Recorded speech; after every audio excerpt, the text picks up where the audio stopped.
Hello नमस्कार दोस्तों, स्वागत है आप सभी का हमारे यूट्यूब चैनल सत्येंद्र गुरुजी पे। दोस्तों, इस वीडियो में आपको बताएंगे रीजनिंग के 15 अति महत्वपूर्ण प्रश्न के बारे में, इसीलिए आप लोग वीडियो के अंत तक जरूर बने रहिएगा। इस वीडियो में आपको किस तरीके के प्रश्न के बारे में बताएंगे दोस्तों, जैसे कि प्रश्न हम लोग के सामने दिया है। प्रश्न है 4 के विपरीत संख्या ज्ञात करें। हमारे पास ये डाइस से रिलेटेड दो आकृति है, जिसमें 4 के विपरीत कौन सा इन चारों ऑप्शन में से सही होगा हम लोगों को बताना है। और भी प्रश्न है, जिस प्रकार 49 का रिलेशन 81 के साथ में है, वही रिलेशन 64 का क्वेश्चन मार्क के साथ में होगा। इसके लिए 4 ऑप्शन दी गई है, ठीक है। और ये पार्ट नंबर हम लोगों का 83 है दोस्तों। जिसने पार्ट नंबर 82 तक नहीं देखे हैं तो इस चैनल के प्लेलिस्ट में जाइए, वहाँ पे सारा ही वीडियो अपलोडेड है सीक्वेंस बाई। सारे पार्ट को जरूर देखिए, क्योंकि सारे पार्ट मोस्ट इम्पोर्टेंट और रिपीटेड प्रश्न का है, ठीक है। तो आइए दोस्तों, देखते हैं पहले नंबर प्रश्न से। पहला नंबर प्रश्न आप लोगों के सामने है मेरे प्यारे साथियों। क्वेश्चन है, जिस प्रकार 49 का रिलेशन 81 के साथ में है, वही रिलेशन 64 का क्वेश्चन मार्क के साथ में है। इसके लिए 4 ऑप्शन दी गई है, ठीक है। तो आप लोग वीडियो को रोक लीजिए और अपने से जरूर कमेंट करिए। चलिए, तो इसे सबसे पहले हम जूम करके लिखते हैं मेरे प्यारे साथियों। यहाँ पर क्या है, यहाँ पर है 49। समझिए ध्यान से, यहाँ पर क्या लिखा है, यहाँ पर लिखा है 49। उनका जो रिलेशन बनाया है वह 81 के साथ में बना दिया है। उसी प्रकार जो 64 है ना, इनका रिलेशन क्वेश्चन मार्क के साथ में बनाया है। तो इस क्वेश्चन मार्क के स्थान पर क्या आएगा हम लोगों को यही जांच करना है। तो देखेंगे मेरे प्यारे साथियों, जो 49 है इस 7 का स्क्वायर है, बहुत बढ़िया। और जो 81 है ये 9 का स्क्वायर है, ठीक है। अच्छा, ये बताइए 7 से 9 कैसे बना है, +2 करके। क्या यही लॉजिक इसमें लगेगा? हाँ, बिल्कुल लगेगा। जो 64 है मेरे प्यारे साथियों, ये 8 का स्क्वायर है, ठीक है। तो यहाँ पर 8 में 2 को जोड़ा जाएगा, तो 8 में 2 जोड़ेंगे तो 10 होगा। और इस 10 का स्क्वायर हम लोग करेंगे तो कितना हो जाएगा, 100 हो जाएगा। तो इस क्वेश्चन मार्क के स्थान पे कितना आएगा मेरे प्यारे साथियों, 100 आएगा। ऑप्शन नंबर बी इसका राइट आंसर होगा, ठीक है। कितना आसान और मजेदार क्वेश्चन था मेरे दोस्त। तो मैं उम्मीद करता हूं दोस्तों एक क्वेश्चन भी आपको समझ में आ गया होगा। बढ़ते हैं नेक्स्ट क्वेश्चन की ओर। नेक्स्ट क्वेश्चन नंबर 2, श्रृंखला को पूरा करें।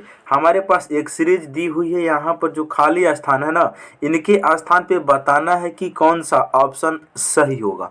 तो सबसे पहले देखेंगे यहाँ पर क्या लिखा है, 37 लिखा है, इसके बाद 52 लिखा है, इसके बाद में 72 लिखा है, इसके बाद में क्या लिखा है मेरे प्यारी साथियों, 97 लिखा है, इसके बाद में 127 लिखा है, इसके बाद यहाँ पर है क्वेश्चन मार्क। तो इस क्वेश्चन मार्क के स्थान पर क्या आएगा, बस यही जांच करना है मेरे प्यारे साथियों। सबसे पहले देखेंगे 37 से 52 कैसे बना है।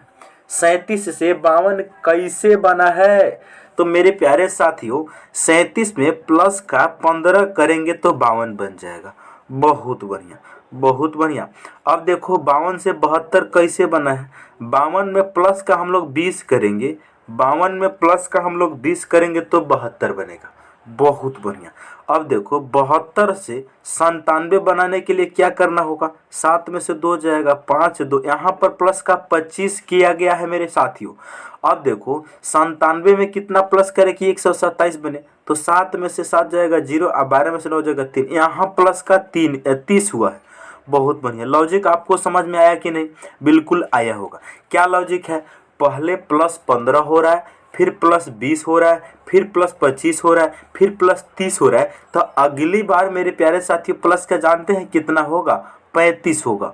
बहुत बढ़िया। 27 में प्लस 35 होगा, क्योंकि 5 5 बढ़ रहा है, तो इसको ऐड करेंगे। 7 और 5 12 के 2 हासिल कितना, 1, 3 और 2 5, 1 हासिल 6 हो जाएगा, और 1 ज्यों कहते हो। तो 162 यहाँ पर आंसर होगा। और 162 कौन सा ऑप्शन में दिया है भाई, 162 ऑप्शन नंबर बी में दिया गया है। तो इस क्वेश्चन का राइट आंसर ऑप्शन बी हो जाएगा, ठीक है। बढ़िया है। तो मैं उम्मीद करता हूँ दोस्तों एक क्वेश्चन भी आपको समझ में आ गया होगा। नेक्स्ट क्वेश्चन, चलिए अगला क्वेश्चन श्रृंखला को पूरा करें। ये भी सीरीज से ही है। सीरीज ये लेटर का है, जेड है। उसके बाद में क्या है ध्यान से देखेंगे, जेड है। उसके बाद में क्या है, डब्लू है। इसके बाद में एस है, यहाँ पर लिखिए और ऊपर लिखिए ताकि बनाने में दिक्कत। एस के जेड के बाद में क्या है, डब्लू है। डब्लू के बाद में क्या है मेरे प्यारे साथियों, एस है ना। एस के बाद में क्या है, पी है। पी के बाद में एल है। एल के बाद में आई है। आई के बाद में ई है। ई के बाद में क्या है, क्वेश्चन मार्क है, यानी कि प्रश्न चिन्ह है। अब देखेंगे मेरे प्यारे साथियों यहाँ पर जेड से डब्लू कैसे बना। मेरे दोस्त हम सभी कोई जानते हैं अंग्रेजी वर्णमाला में जो जेड का स्थान होता है 26 होता है और डब्लू का स्थान 23 होता है। तो 26 से 23 बना है -3 करके, बहुत बढ़िया।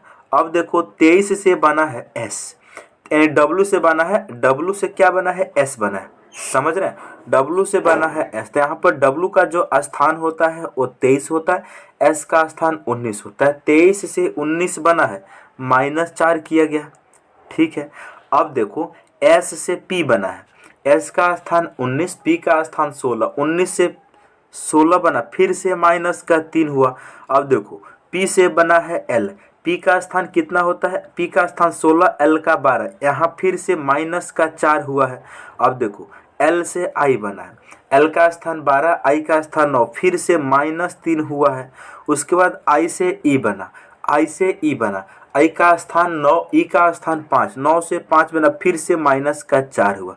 समझ रहे हैं, एक बार -3, एक बार -4, एक बार -3, एक बार -4, एक बार -3, एक बार -4। तो अब की बार जो होगा वो -3 ही होगा, क्योंकि 4 के बाद 3 आएगा।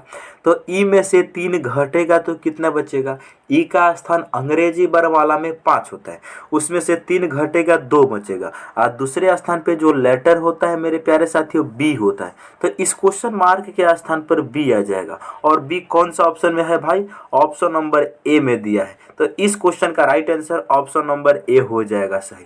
ठीक है, बढ़िया है। मैं उम्मीद करता हूं दोस्तों एक क्वेश्चन भी आपको समझ में आ गया होगा।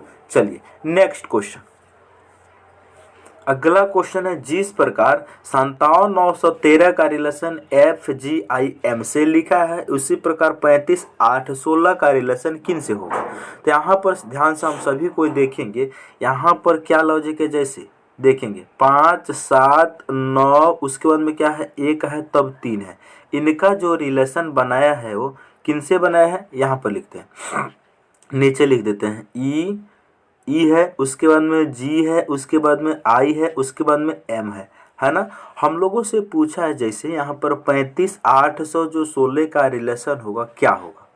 तो देखेंगे मेरे प्यारे साथियों ध्यान से, यहाँ पर अंग्रेजी वर्णमाला में जो 5वें स्थान पर लेटर आता है वो ई है, 7वें स्थान पर जी आता है, 9वें स्थान पर आई आता है, 13वें स्थान पर एम आता है। समझ रहे हैं, यानी जितना ये नंबर लिखा हुआ है ना, बस उसके प्लेस वैल्यू पे जो लेटर आता है उसी लेटर को लिख दिया गया। तो उसी प्रकार देखेंगे 3 पे कौन सा लेटर आता है भाई, सी आता है। 5 पे कौन सा लेटर आता है, तो ई आता है। 8 पे कौन सा लेटर आता है, तो एच आता है। अच्छा 16 पे कौन सा लेटर आता है, तो पी आता है। तो इस क्वेश्चन का जो आंसर होगा CEHP, ऑप्शन नंबर बी इसका राइट आंसर हो जाएगा। ठीक है, तो मैं उम्मीद करता हूं दोस्तों ये क्वेश्चन भी आपको समझ में आ चुका होगा। क्या था इस क्वेश्चन में, कुछ नया नहीं था। यहाँ पर जो भी नंबर लिखा है ना, बस उसके स्थान पे जो लेटर आता है उस लेटर को लिख देना था, यही लॉजिक था। ठीक है, चलिए नेक्स्ट क्वेश्चन। नेक्स्ट क्वेश्चन है, दिए गए विकल्पों में से भिन्न ज्ञात करें। दिए गए विकल्पों में से भिन्न ज्ञात करें।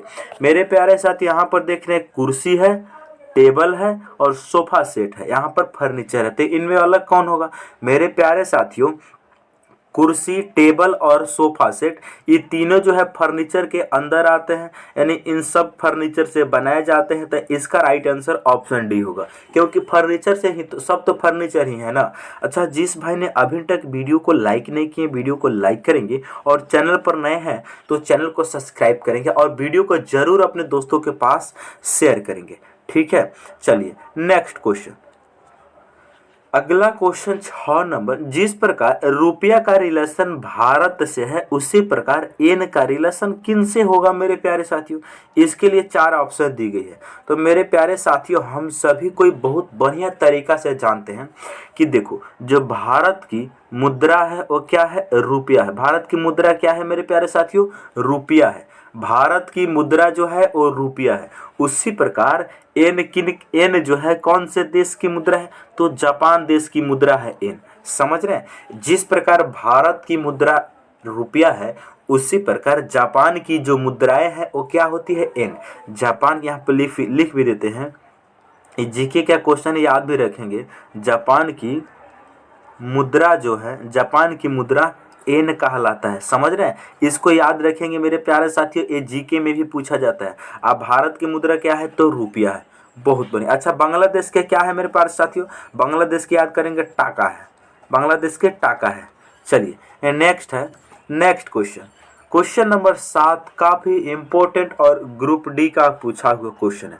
सिटिंग अरेंजमेंट से लिया गया। आप लोग क्वेश्चन को देख के हड़बड़ाइएगा नहीं, क्वेश्चन बिल्कुल आसान है, दिखने में थोड़ा सा बड़ा दिख रहा होगा। क्वेश्चन है, एम एन ओ पी और आर एक वृत्ताकार मेज के परितः बैठे हैं, सभी का मुख केंद्र की ओर है। बहुत बढ़िया, यानी 5 व्यक्ति है जो केंद्र एक वृत्त के अंदर बैठे हैं। अब पांचों का जो चेहरा है वो बिल्कुल केंद्र के भीतर है। ठीक है, ये पहला व्यक्ति, ये दूसरा व्यक्ति, ये तीसरा व्यक्ति, ये चौथा व्यक्ति, ये हो जाएगा 5वां व्यक्ति। समझ रहे हैं, ये हो जाएगा 5वां व्यक्ति। 5 व्यक्ति है, पांचों का चेहरा केंद्र की तरफ है। अब तुम क्वेश्चन को बनाते चलो। क्वेश्चन कह रहा है, एम ओ के बाईं और दूसरे स्थान पर बैठा है। बहुत बढ़िया मेरे प्यारे साथियों, देखो सिटिंग अरेंजमेंट चैप्टर में पहले व्यक्ति को हम कहीं भी अपने मन से बैठा सकते हैं, अपने मन से जहां मन करे वहां बैठा सकते हैं। ठीक है, क्वेश्चन है, एम ओ के दाईं और दूसरे स्थान पर बैठा है। जो एम है ओ के दाईं और दूसरे स्थान पर बैठा है, तो पहले व्यक्ति को अपने मन से कहीं भी बैठाया जा सकता है। मान लो पहला व्यक्ति ओ को हमने यहाँ पर बैठा लिया। बहुत बढ़िया, एम ओ के दाईं और दूसरे स्थान पर है। एम जो है ओ के दाईं और दूसरे स्थान, एम इधर है, इसका चेहरा केंद्र की तरफ है, तो इसका दायां हाथ इस साइड में हो जाएगा, इसका बायां हाथ इस साइड में हो जाएगा। तो दाईं ओर बोला है, एम ओ के दाईं और दूसरे स्थान पर बैठा। 1 2, दूसरे स्थान पर कौन बैठा है, एम। तो एम को हमने यहाँ पर बैठा दिया। आगे क्वेश्चन कहता है, एन ओ के दाईं और तीसरे स्थान पर बैठा है। बहुत बढ़िया, एन ओ के दाईं और तीसरे स्थान पर बैठा है। मेरे प्यारे साथियों, ओ के दाईं और तीसरे स्थान पर 1 2 तीसरे स्थान पर कौन बैठा है, एन बैठा। इसका मतलब एन यहाँ पर बैठेगा। 5 व्यक्ति है, जब एक पहला दूसरा तीसरे स्थान पर, एन यहाँ आ जाएगा ओ के दाईं ओर। आगे क्वेश्चन कहता है, पी एन के बाईं और दूसरे स्थान पर बैठा है। समझ रहे हैं, पी एन के बाईं और दूसरे स्थान पर बैठा है। मेरे प्यारे साथियों, एन का चेहरा केंद्र की तरफ है, तो इसका जो दायां हाथ होगा वो इस साइड में हो जाएगा, जो बायां हाथ होगा वो इस साइड में हो जाएगा। तो एन के बाईं और दूसरे स्थान पर पी बैठा है, तो 1 2 दूसरे स्थान यहाँ आ जाएगा, पी बैठ जाएगा। बहुत बढ़िया। आगे क्वेश्चन कहता है, ओ के बाईं ओर गिनने पर और ओ के बाईं ओर गिनने पर और एन और ओ के बीच में कौन बैठा है। बहुत बढ़िया सवाल यहाँ पूछा गया है, बिल्कुल कंफ्यूज नहीं होना है मेरे प्यारे साथियों। आप अच्छा एक बात बताइए, कौन सा व्यक्ति बचा है जो यहाँ पर बैठेगा, वो व्यक्ति कौन सा बैठा है। तो यहाँ पर जो व्यक्ति बचा है वो आर बचा है, तो आर यहाँ पर बैठ जाएगा, क्योंकि एक सीट बचा हुआ है, एक व्यक्ति बचा हुआ है, तो एक व्यक्ति यहाँ पर हमने बैठा दिया। क्वेश्चन बोला है, ओ के बाईं ओर गिनने पर एन और ओ के बीच कौन बैठा है। ओ के बाईं ओर गिनने पर ओ के बाईं ओर कौन है, आर है। बहुत बढ़िया। और एन और ओ के बीच में भी आर है, तो एन और ओ के बीच में और ओ के बाईं ओर गिनने पर। यहाँ पर 2 क्वेश्चन है मेरे प्यारे साथियों, ध्यान से देखेंगे। 2 क्वेश्चन को मिक्सअप किया गया है, ओ के बाईं ओर आर, एन और ओ के बीच में कौन, एन और ओ के बीच में भी आर। तो यहाँ पर इसका राइट आंसर हो जाएगा केवल आर। दोनों क्वेश्चन का राइट आंसर केवल आर। ऑप्शन नंबर डी इस क्वेश्चन का राइट आंसर हो जाएगा। ठीक है, तो मैं उम्मीद करता हूं दोस्तों ये क्वेश्चन भी आपको बढ़िया तरीका से समझ में आ चुका होगा। बढ़ते हैं अगले क्वेश्चन की तरफ। चलिए नेक्स्ट क्वेश्चन, काफी इंपॉर्टेंट, बड़ा ही मजेदार क्वेश्चन है मेरे प्यारे साथियों, ध्यान से सुनेंगे। कहता है दिए हुए शब्द को एक सार्थक श्रृंखला के, देखो, दिए गए शब्द को एक अर्थपूर्ण श्रृंखला में लगाकर सबसे सही क्रम का चुनाव कीजिए। देखो, यह जो शब्द दिया गया है, दिए हुए शब्द को एक अर्थपूर्ण श्रृंखला में लगाकर सबसे सही क्रम का चुनाव करें। तो मेरे प्यारे साथियों, ध्यान से सुनेंगे और समझेंगे। यहाँ पर हमारे पास 6 नंबर में कुछ पॉइंट दिया गया है। इस पॉइंट में बताना है हम लोगों का, ये चौथा यहाँ पर मिट गया है, ये चौथा है। इस पॉइंट में बताना है कि सबसे पहले कौन आएगा और सबसे बाद में कौन आएगा। तो मेरे प्यारे साथियों, हम सभी कोई बहुत बढ़िया तरीका से जानते हैं, जब हम लोग घर बनाते हैं तो सबसे पहले नींव डालते हैं, यानी चौथा नंबर पहले आएगा, नींव डालते हैं।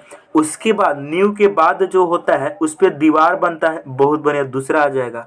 अच्छा, दीवार के बाद जो तीसरी क्या होती है, दीवार में खिड़की खोला जाता है, तो पहला वाला आ जाएगा, बहुत बढ़िया, खिड़की खोला जाता है। उसके बाद मेरे प्यारे साथियों, छत की ढलाई की जाती है, यानी 5वां नंबर आ जाएगा। तब जाकर नीचे फर्श बनता है, तो तीसरा नंबर आ जाएगा। और लास्ट में जाके हमें कमरा प्राप्त होता है, 6ठा नंबर। तो ऐसा कौन सा ऑप्शन में दिया है भाई, 4 2 1, 4 2 1, 5 3 6, ऑप्शन नंबर सी इसका राइट आंसर हो जाएगा। मैं उम्मीद करता हूं दोस्तों ये क्वेश्चन भी आपको समझ में आ चुका होगा। और आरआरबी में देख रहे हैं, भुवनेश्वर केसिंग इंस्पेक्टर परीक्षा 2005 में इस क्वेश्चन को पूछा गया था मेरे साथियों। ठीक है, चलिए नेक्स्ट क्वेश्चन। अगला क्वेश्चन है, एक विशिष्ट कुट भाषा में जैसे स्कूल को 72 के रूप में लिखा जाता है, उसी कुट भाषा में फ्लावर को किस संख्या के रूप में लिखा जाएगा। एनटीपीसी में पूछा हुआ क्वेश्चन है मेरे दोस्त, हाल ही में पूछा है, देख रहे हैं।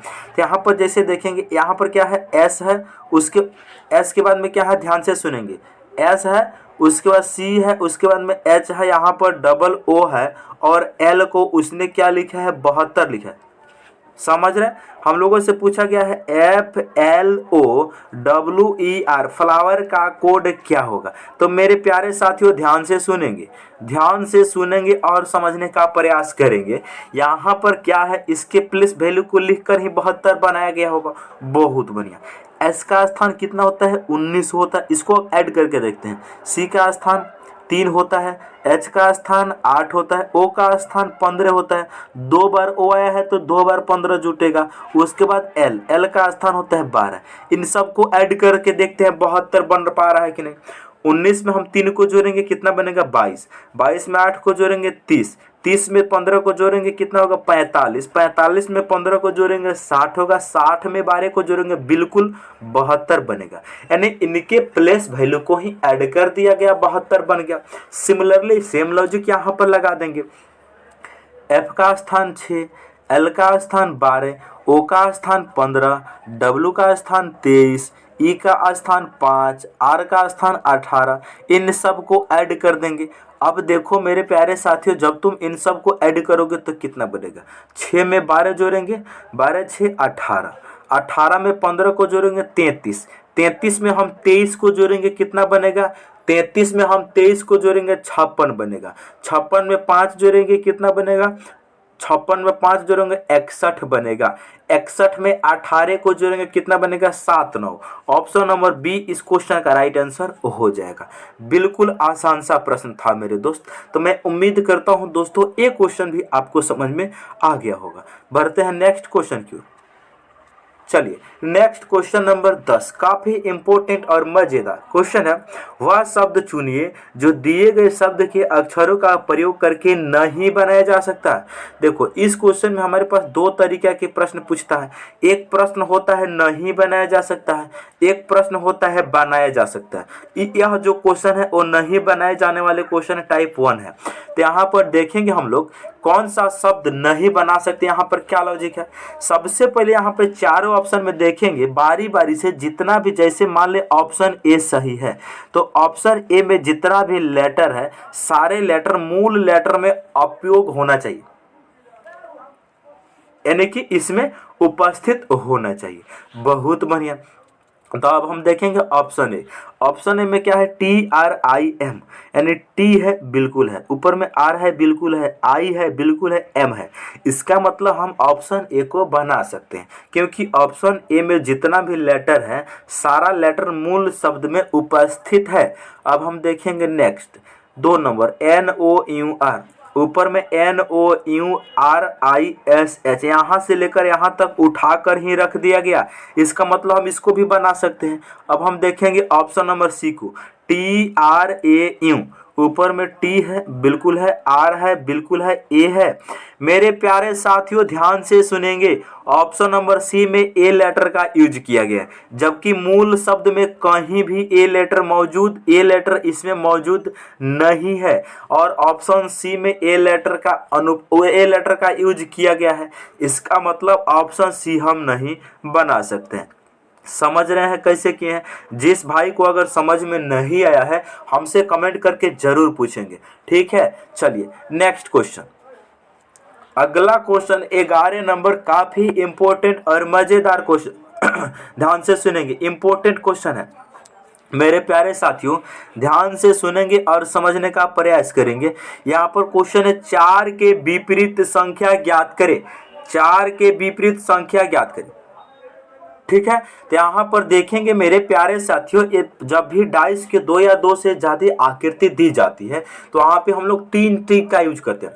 पहला ट्रिक होता है 1 कॉमन ट्रिक, दूसरा ट्रिक होता है 2 कॉमन ट्रिक। अगर ये दोनों नहीं लगता है तो फिक्स है कि नो कॉमन ट्रिक लगाना होगा। अब हम देखेंगे कि इसमें क्या ट्रिक लगेगा। मेरे प्यारे साथियों दोनों आकृति हम लोग देख रहे हैं, 4 यहाँ भी है 4 यहाँ भी है, यानी 4 कॉमन है। तो यहाँ पर ट्रिक क्या लगेगा, जो चीज कॉमन होता है उसको हम ऊपर और नीचे लिखते हैं। बहुत बढ़िया।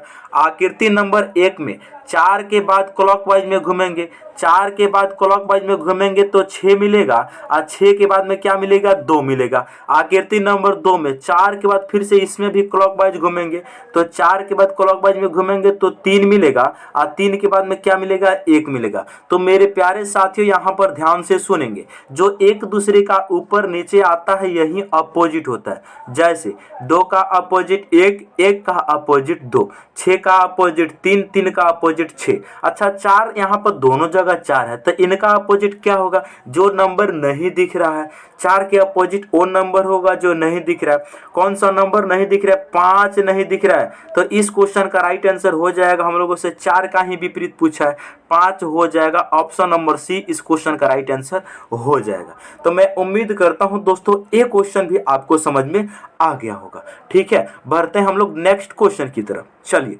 नेक्स्ट क्वेश्चन है मेरे प्यारे साथियों, ध्यान से सुनेंगे। क्वेश्चन है लुप्त संख्या ज्ञात करें।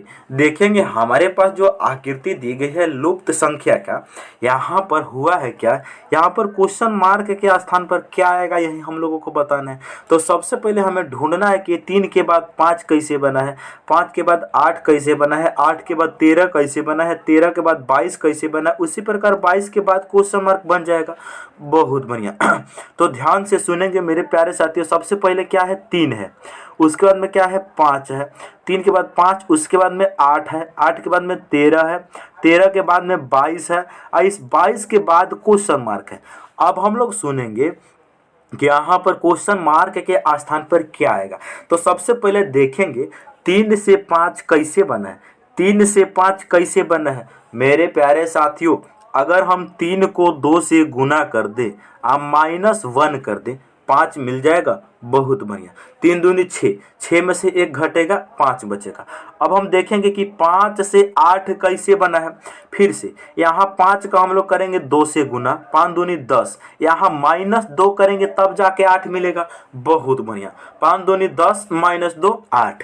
यहाँ देखेंगे नेक्स्ट 8 से देखेंगे कि 13 कैसे बना है। फिर से यहाँ 2 से गुना करेंगे, लेकिन यहाँ पर -3 करेंगे तब जाके 13 मिलेगा। बहुत बढ़िया।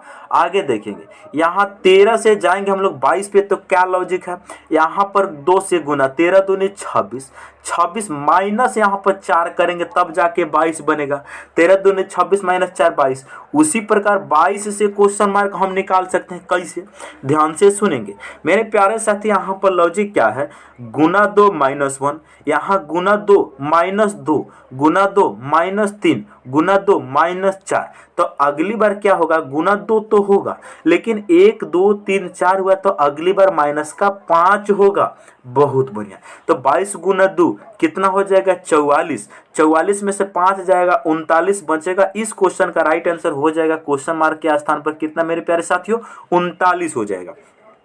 और ऑप्शन नंबर सी इस क्वेश्चन का राइट आंसर हो जाएगा। और रेलवे एनटीपीसी ऑनलाइन परीक्षा 29 अप्रैल 2016 के सेकेंड शिफ्ट में इस क्वेश्चन को पूछा गया था। समझ रहे हैं कितना आसान क्वेश्चन है मेरे प्यारे साथियों। जिस भाई ने वीडियो को लाइक नहीं किया लाइक करेंगे। चलिए नेक्स्ट क्वेश्चन, अगला क्वेश्चन है, ध्यान से सुनेंगे। कथन, कुछ मोती हरे हैं और कुछ रत्न आभूषण है। तो यहाँ पर सुनेंगे, यहाँ पर इसका हम बेन आरेख बनाएंगे।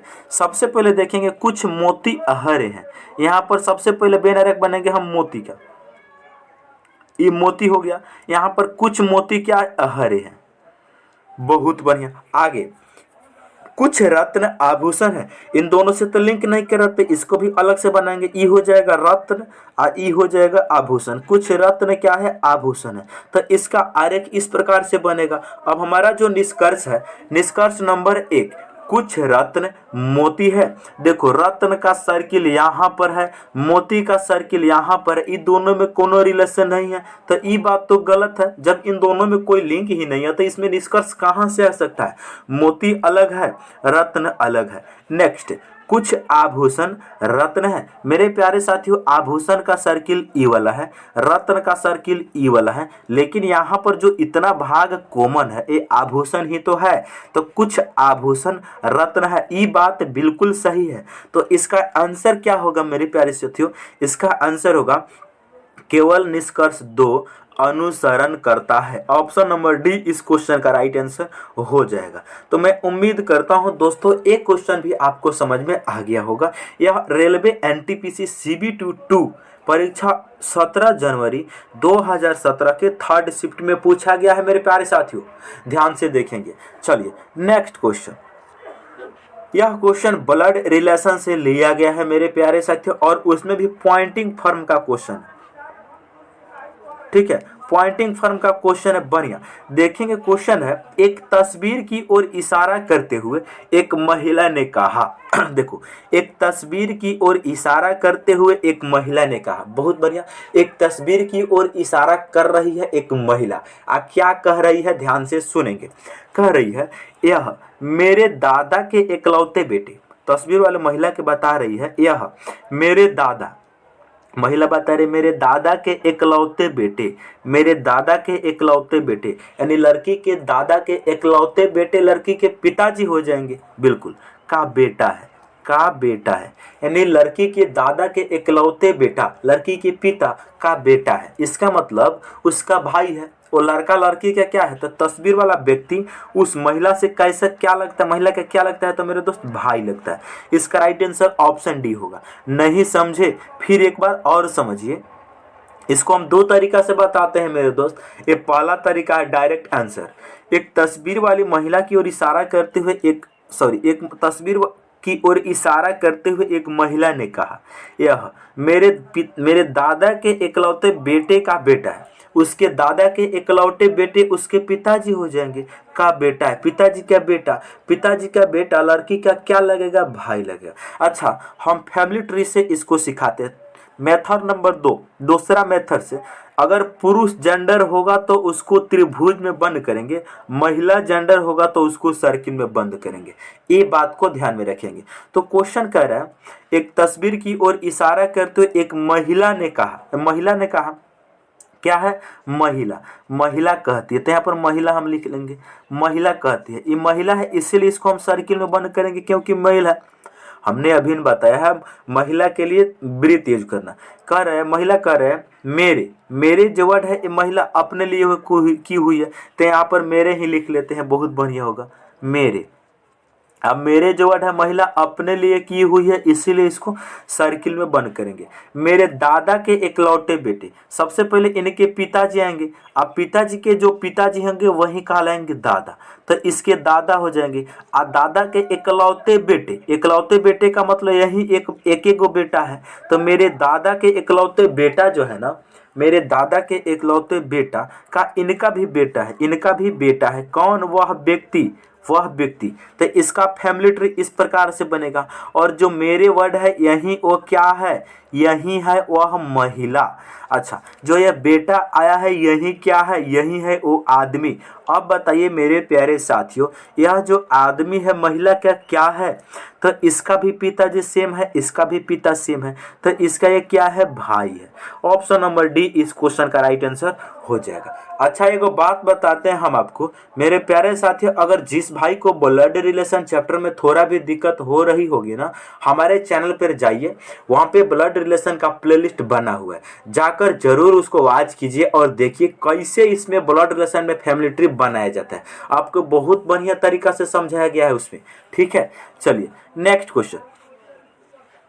अगला क्वेश्चन है, यदि 17 मार्च 1980 को सोमवार था तो 12 जुलाई 1980 को कौन सा दिन होगा? बहुत बढ़िया क्वेश्चन है। यदि 17 मार्च 1980 को सोमवार था तो 12 जुलाई 1980 को कौन सा दिन होगा? यानी कि वर्ष यहाँ भी सेम है, वर्ष यहाँ भी सेम है। हम लोगों को चाहिए का मार्च से लेकर जुलाई तक टोटल विषम दिन काउंट कर लो। तो सबसे महीना आता है मार्च, मार्च के बाद मार्च, अप्रैल, उसके बाद मई, उसके बाद जून और उसके बाद आता है जुलाई। बहुत बढ़िया। अच्छा, कैलेंडर का एक रूल होता है मेरे प्यारे साथियों, जो पहला महीना होता है उसमें हम लोग लिखते हैं बची हुई तारीख, और जो आखिरी महीना होता है उसमें लिखते हैं दी गई तारीख विषम दिन काउंट करते समय।